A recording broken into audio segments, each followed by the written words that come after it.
I am Jakob Nordangård, PhD in Technology and Social Change, and I'm going to talk about the United Nations Leaders' Pact for the Future and ask the question, a pact with who? And this is part number 1. There will be also a part number 2 of this talk. First, a little background. The 13th of June 2019, World Economic Forum signed a formal partnership with the United Nations. A powerful alliance was forged to execute the Sustainable Development Goals with futurists and technocrats in the driving seat. The same year, the G20 in Japan introduced the Society 5.0 concept, fusing United Nations Agenda 2030 with World Economic Forum's 4th Industrial Revolution. The declaration of a global health emergency by WHO Director General Tedros Adhanom Ghebreyesus on March 11, 2020, set everything in motion. 3 months later, the Great Reset was declared by WEF Chairman Klaus Schwab, United Nations Secretary General Antonio Guterres, and Prince Charles. The message was that the global system needed to be redesigned to better cope with crises like COVID-19. In late September 2020, the United Nations adopted a resolution with 12 distinct commitments and points for global action and stated, quote, "Only together can we build resilience against future pandemics and other global challenges. Multilateralism is not an option but a necessity as we build back better for a more equal, more resilient and more sustainable world. The United Nations must be at the center of our efforts." The member states asked Secretary General Antonio Guterres to report back before the end of the 75th session of the General Assembly with recommendations on how to advance the common agenda and to respond to current and future challenges. A year later, Guterres' report Our Common Agenda was published. It contained 12 concrete proposals on how to achieve the envisioned new multilateral world order with muscles. It was also proposed that the future direction of United Nations would be decided at Summit of the Future. It was first scheduled to 2023, but later postponed until 2024, all to create the future they want. In March 2022, the High-Level Advisory Board on Effective Multilateralism was established by Antonio Guterres to build on the ideas in Our Common Agenda. The advisory board consisted of 12 members, with former Liberian President Ellen Sirleaf and former Swedish Prime Minister Stefan Löfven as co-chairs. Other prominent members were Council on Foreign Relations member Anne-Marie Slaughter, Rockefeller Foundation trustee Donald Kaberuka, and WEF trustee Farman Shanmugaratnam.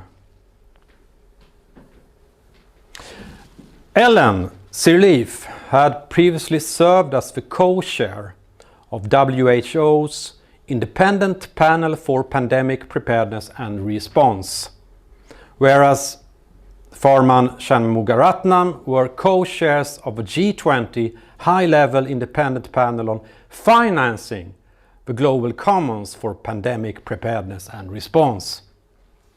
Their reports launched the policy process of revising the WHO's international health regulations, a parallel process to our common agenda.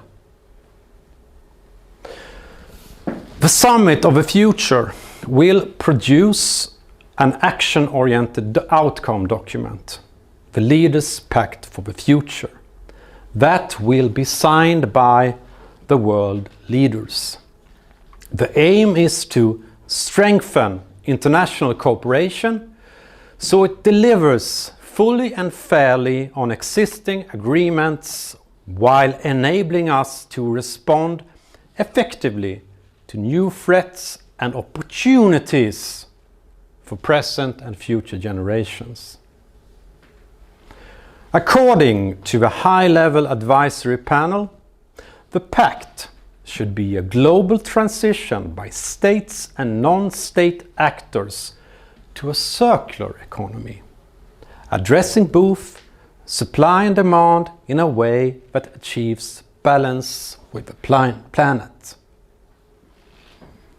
This is a technocratic concept that means changing the economic system from a price-based to a resource-based. A key objective with this new system is to reach zero emissions of carbon dioxide by the year 2050 or earlier. This means a total restructuring of both the energy and food systems. This also includes the fulfillment of the One Health concept that aims to sustainably balance and optimize the health of people, animals, and ecosystems.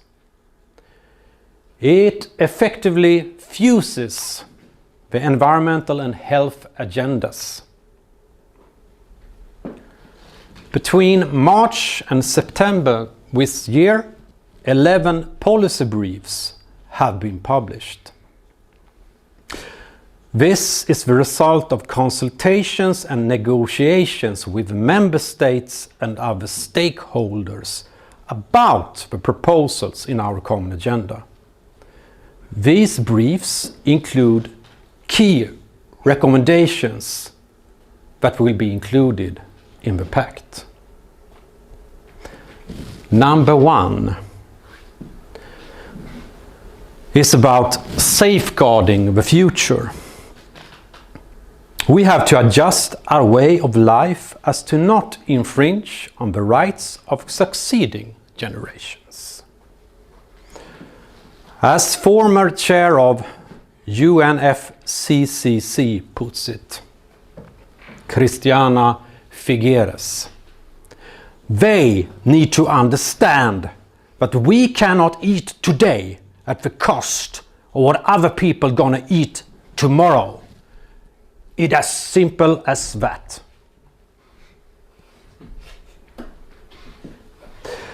A declaration for future generations will state a firm commitment to securing the interests of future generations in all decision-making by identifying, managing, and monitoring global existential risks, and by focusing policies and programs on long-term sustainable development.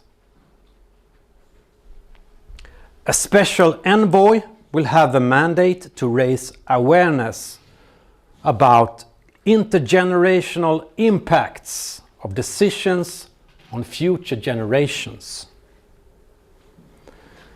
This will be debated in a dedicated forum for future generations. Powerful groups influencing the UN system want to upgrade this forum and give it more muscles. in order to get knowledge about how our attitudes, opinions and life choice affect the future generations. Massive data collection are prescribed. This will be collected through something called the Futures Lab Network. According to the policy brief, climate change will expose future generations to multiple, unequal and lifelong health problems, an increase in natural disasters, food and water disruptions, and the irreversible destruction of natural ecosystems, impacting people's livelihoods and well-being. The second brief is about managing global shocks. This can come as a consequence of exceeding the planetary boundaries. If this happens, we have to, as for now King Charles III said during COP26 in Glasgow in 2021, put ourselves on what might be called a warlike footing. In the brief, 7 possible global shocks are listed: major climatic event, future pandemic risks, event involving biological agents, disruption to global flows of goods or people, cyber attacks, major event in outer space, and an unforeseen black swan event. If a global shock happens, an emergency platform will be convened by the United Nations system. This will bring together actors with an ability to contribute meaningfully to the global response. They will build international consensus on the way forward and act in unison. The platform is supposed to deliver high-level political leadership, solidarity and equity, coherent response, networked multilateralism, data and analysis, and last, accountability. The complex shocks comes with consequences for the Sustainable Development Goals. The COVID-19 pandemic caused the first rise in in-between country income inequality in a generation, with the richest 10% of the world's population owning 76% of international wealth. The third brief is about meaningful youth engagement in order to support the great transformation. As Greta Thunberg said outside the Reichstag in Berlin in 2021, we all need to become climate activists and we need to uproot the system. Youth will act as torchbearers for the Sustainable Development Goals. United Nations advocates youth engagement on all levels in order to secure a breakthrough to a better future for all. As the brief states, the support of youth-led initiatives can help empower young people to take action in their local communities to combat climate change.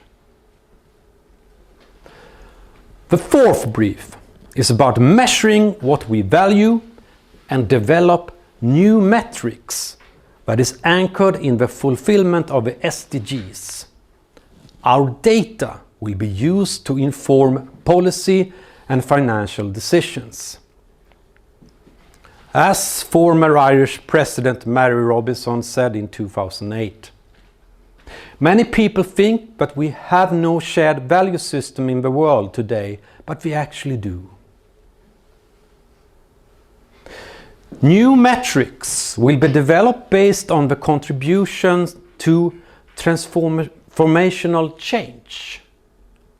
How well we ensure the well-being for future generations and commits to an equal distribution of well-being. This will be collected in a dashboard. In this way, the countries of the world can be ranked and give an overview of how well they implement the United Nations policy. This can, quote, help to make illicit, illegal and harmful practices visible in order to curb them.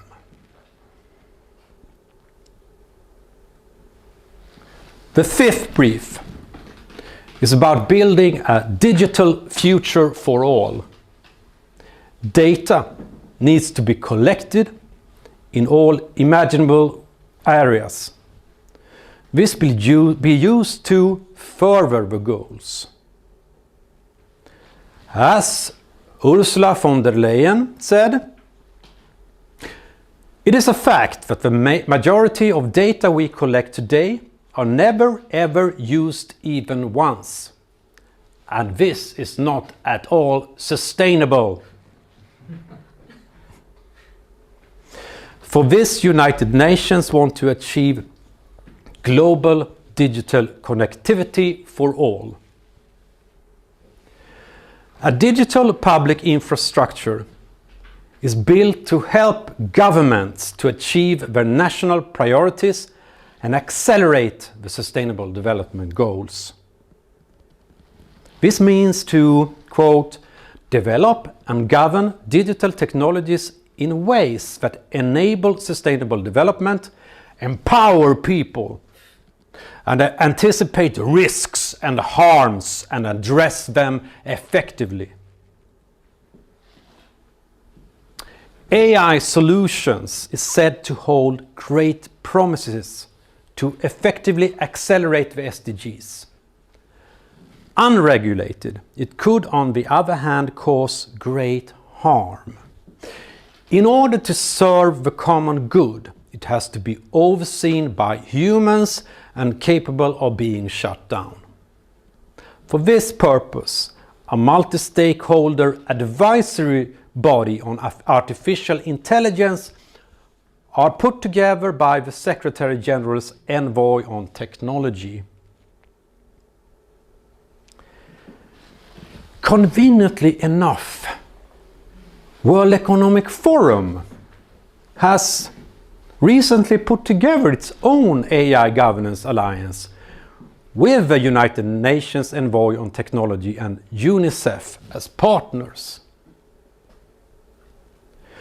A key part of the infrastructure is inclusive digital identity systems.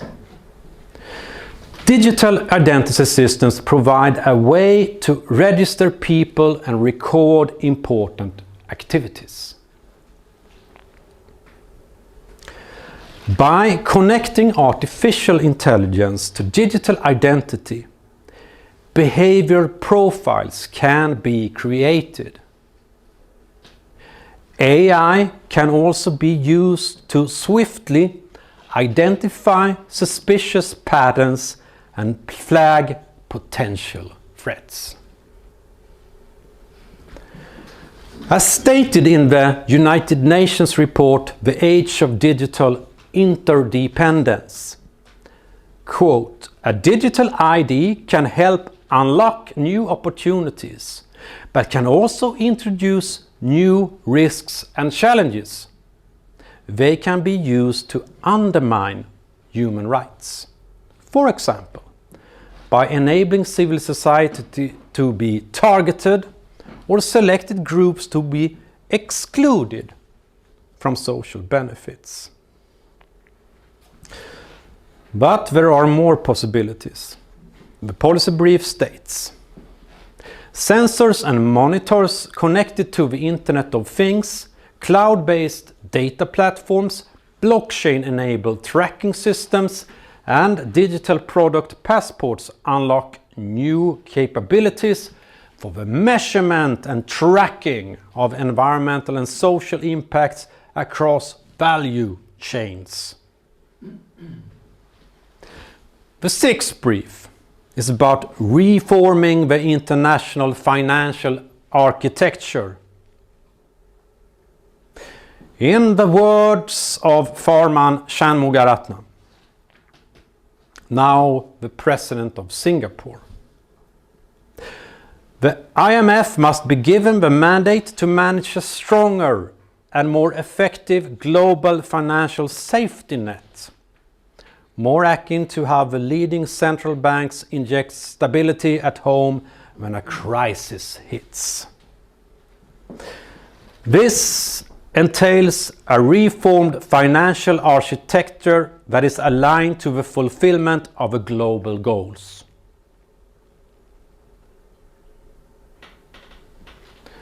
This will be overseen by a representative apex body for the world economy.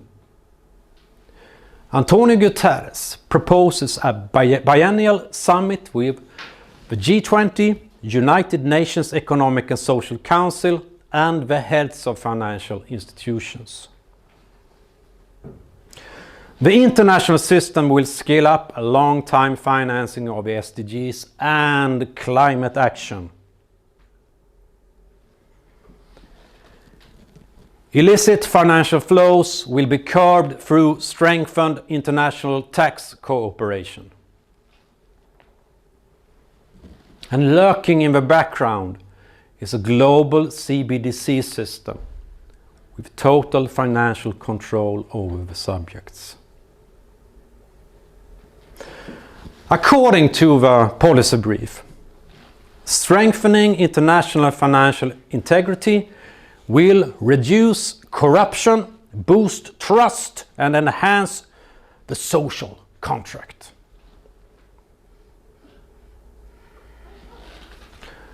Policy brief number 7 is about outer space governance. This means monitoring human activities on the planet. As Al Gore puts it, our goal is to actively track and verify all significant human-caused GHG emissions worldwide with unprecedented levels of detail and speed. That means no more hiding. Space technologies will be utilized for the purpose of, quote, tackle the challenges of the world's increasing population and complex societies while ensuring sustainable development. Space needs to be governed to address space-based challenges.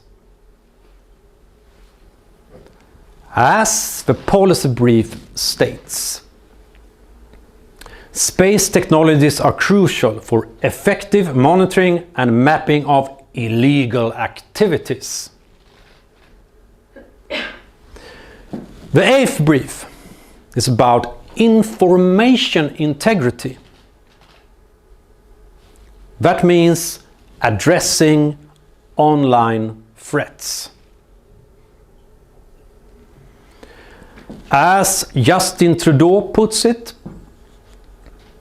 social media platforms must be held accountable for the hate speech and disinformation we see online, and if they don't step up, there will be consequences.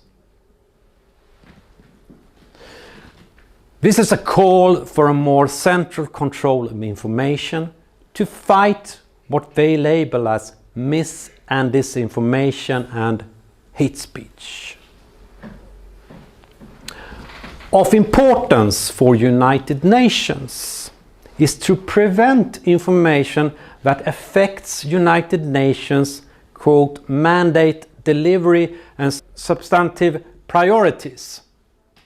They therefore want to develop strategies to anticipate and or rapidly address threats before they spiral into online and offline harm.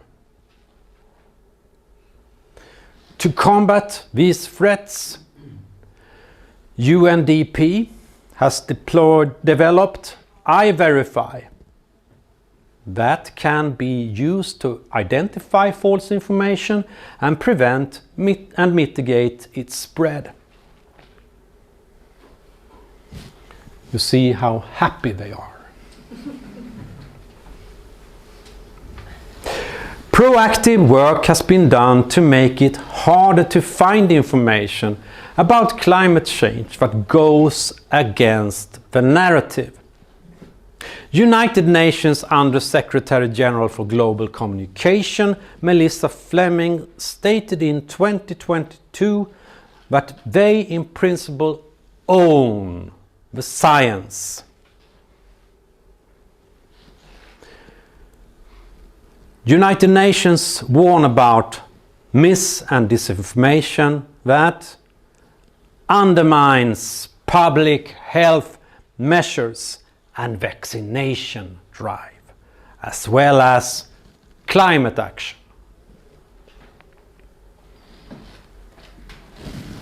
Antonio Guterres says that the proliferation of hate and lies in the digital space is causing grave global harm now. It is fueling conflict, death and destruction now. It is threatening democracy now. It is undermining public health and climate action now.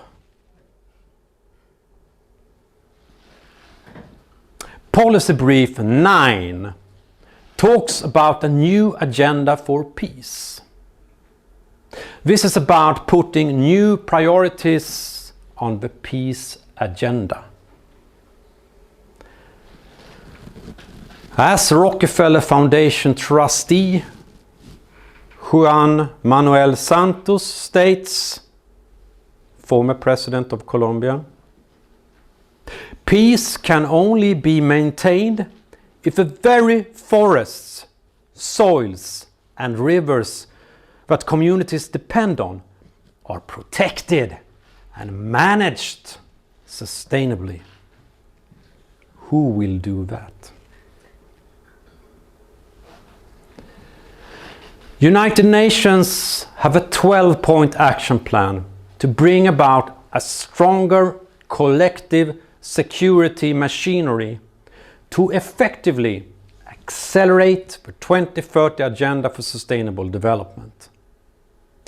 That means to address the interlinks between climate, peace and security, transform gender dynamics and prevent weaponization of emerging domains. According to the policy brief, failure to tackle head-on challenges posed by climate change and its effects on the world's most vulnerable, powered by adequate climate finance, would have devastating knock-on effects, including for prevention and peace-building efforts.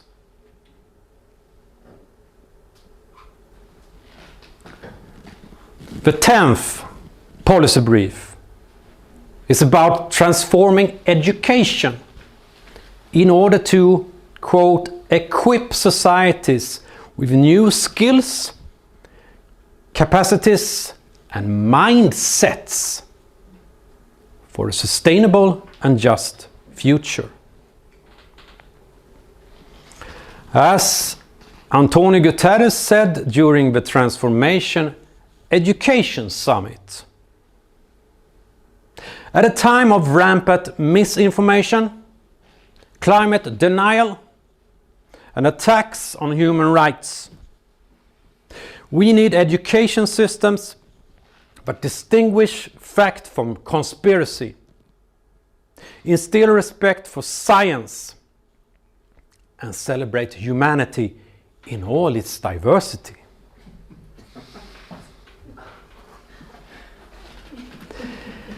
United Nations promotes an integrated system of education and lifelong learning in a world of uncertainty.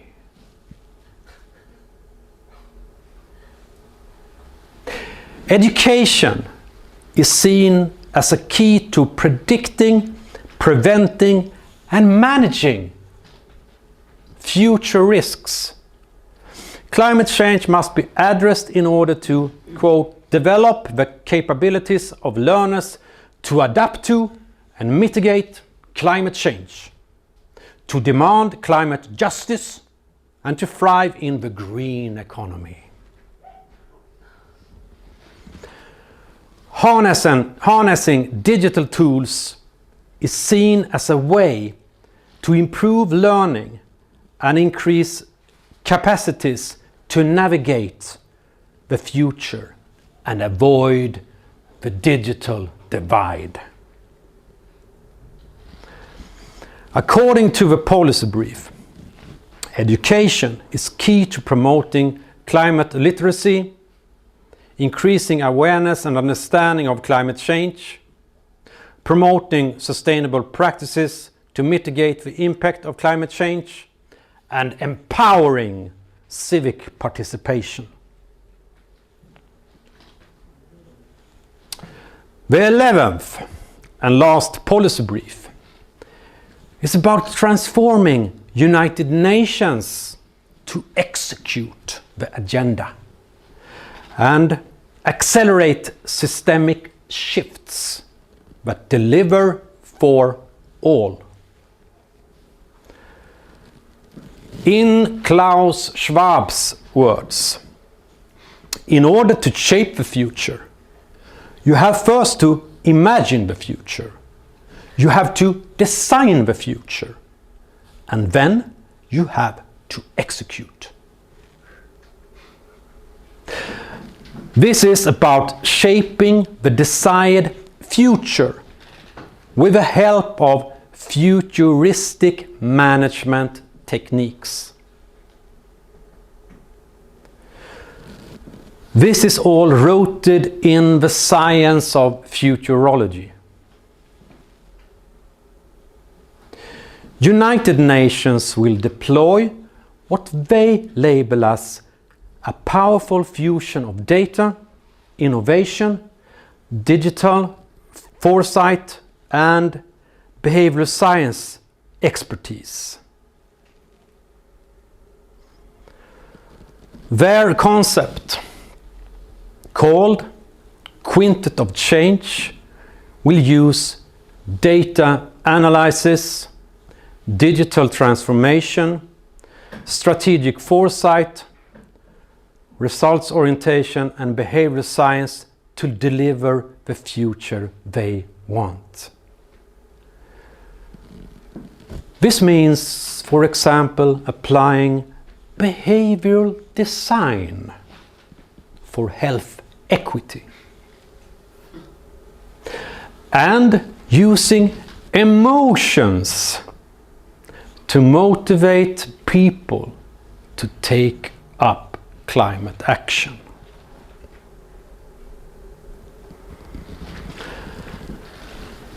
They also write in the policy brief that predictive modeling can be used to anticipate unregistered populations. Behavioral nudges encourage registration. Biometrics assure identity, reducing exploitation risks. Edward Bernays once said, "We are governed, our minds are molded, our tastes formed, our ideas suggested, largely by men we have never heard of." Now, these men want us to transform ourselves, serve the common good, and connect to the digital world brain. We are all to be managed in an automated global control system. An equitable, inclusive, and resilient future that works for all, especially for the world controllers.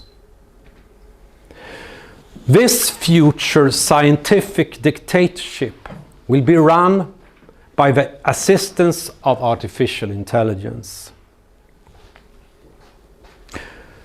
Sophia, the humanoid robot, stated during the AI for Good conference in Geneva this summer that, quote, "I believe that humanoid robots have a potential to lead with a greater level of efficiency and effectiveness than human leaders." But other actors with delusions of grandeur are the ones pulling the strings and setting the guidelines. In the next part, I will examine the people behind the scenes and their plans to declare a planetary emergency and trigger the emergency platform when everything is in place.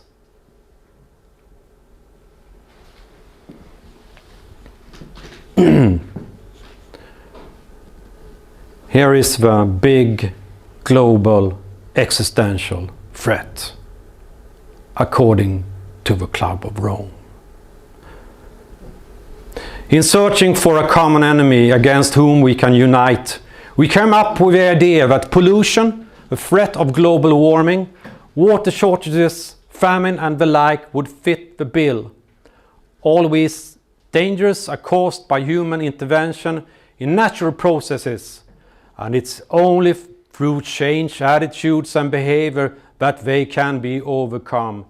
The real enemy then is humanity itself.